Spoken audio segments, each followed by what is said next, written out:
ഷിംജിത എന്ന് പറഞ്ഞ വ്യക്തി കഴിഞ്ഞ ദിവസം അവർക്ക് ബസ്സിലുണ്ടായ ഒരു മോശപ്പെട്ട അനുഭവം എന്ന് പറഞ്ഞിട്ട് റീസെൻ്റ്ലി ഒരു വീഡിയോ ഇൻസ്റ്റാഗ്രാമിൽ ഷെയർ ചെയ്തിട്ടുണ്ടായിരുന്നു.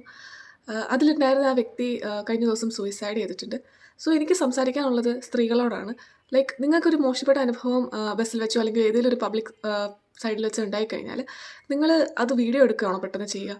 സ്ത്രീ എന്നുള്ള നിലയ്ക്ക് 2 ടൈപ്പ് ഓഫ് റിയാക്ഷൻ ആയിരിക്കും ഏതൊരു വ്യക്തിക്കും വരാൻ ചാൻസ് ഉള്ളത്. ഒന്ന്, പെട്ടെന്ന് തന്നെ റേസായിട്ട് അതിനെതിരെ പ്രതികരിക്കുക എന്നുള്ളത്. 2, ആ ഒരു അബ്യൂസിൽ പെട്ടെന്ന് പകച്ചു പോയിട്ട് റിയാക്ട് ചെയ്യാൻ പറ്റാതെ നിൽക്കുന്ന അവസ്ഥ. ഈ 2 അവസ്ഥയെ ഞാൻ സാധാരണയായിട്ട് കണ്ടിട്ടുള്ളൂ.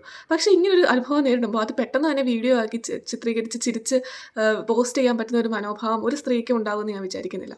സോ ഇങ്ങനെ ഒരു വീഡിയോ പോസ്റ്റ് ചെയ്യുമ്പോൾ തന്നെ നമുക്കതിൻ്റെ പുറകിലുള്ള എത്രത്തോളം അതിൻ്റെ സത്യാവസ്ഥ എന്താണെന്ന് നമുക്ക് മനസ്സിലാക്കാൻ പറ്റും. അതുമാത്രമല്ല, ആ വീഡിയോയിൽ വളരെ വ്യക്തമായിട്ട് നമുക്ക് കാണാൻ പറ്റുന്നൊരു കാര്യമാണ് ആ വ്യക്തി വളരെ മോശമായിട്ടൊന്നും അല്ലെങ്കിൽ ഈ വ്യക്തി പറയുന്ന അത്രയും മോശമായിട്ടൊന്നും ആ വീഡിയോയിൽ ഉണ്ടായിട്ടില്ല എന്നുള്ളത്. ഈ മാനാഭിമാനം എന്ന് പറഞ്ഞു കഴിഞ്ഞാൽ സ്ത്രീകൾക്ക് മാത്രമുള്ളൊരു കാര്യമല്ല, സമൂഹത്തിൽ ജീവിക്കുന്ന എല്ലാ വ്യക്തികൾക്കും ഒരുപോലെയുള്ള കാര്യമാണ്. ഇനി ഇതിൻ്റെ ആഫ്റ്റർ എഫക്റ്റ് എന്താണെന്ന് പറഞ്ഞു കഴിഞ്ഞാൽ ഇത് ഞാൻ എല്ലാവരും ട്രെൻഡായിട്ട് എടുക്കും. ബസ്സിൽ കയറി അവർ തൊട്ടു ഇവർ തൊട്ടു എന്നുള്ളത് എല്ലാവരും ട്രെൻഡാക്കി എടുത്തിട്ട് ഇതുപോലെ പോസ്റ്റ് ചെയ്യാനായിട്ട് റീച്ചിന് വേണ്ടി പോസ്റ്റ് ചെയ്യാനായിട്ടുള്ള ചാൻസ് ഇവിടെ കൂടുതലാണ്. ഇനി 2, ഇതുപോലെ അബ്യൂസസ് ശരിക്കും നേരിടുന്ന സ്ത്രീകൾക്ക് ഇത് ഓപ്പൺ ചെയ്ത് പറയാൻ അല്ലെങ്കിൽ ഓപ്പൺ അപ്പ് ചെയ്യാനായിട്ടുള്ള ധൈര്യം കുറയും.